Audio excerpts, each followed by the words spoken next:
Hi, enrichment friends. Today we're going to read Don't Let the Pigeon Drive the Bus, Words and Pictures by Mo Willems. This is one of my favorites. I love the pigeon.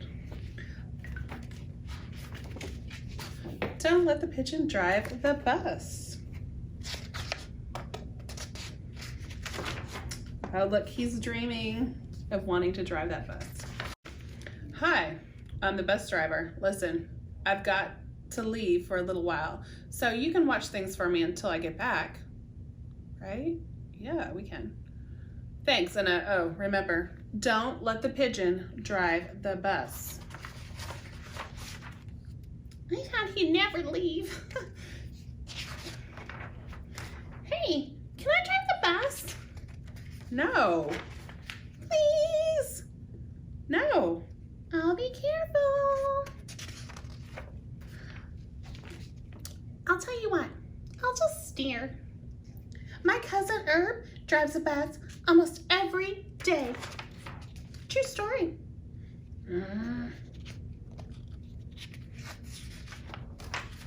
vroom, vroom, vroom, vroom, vroom. Pigeon at the wheel. No? No. I never get to do anything. Hey, I've got an idea. Let's play Drive the Bus. I'll go first.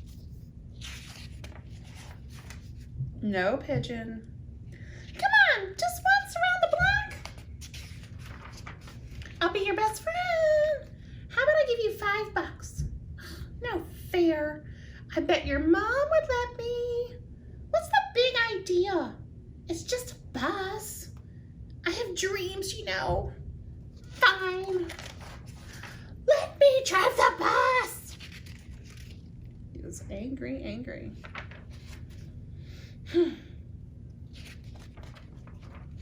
I'm back. You didn't let the pigeon drive the bus, did you? No, we didn't.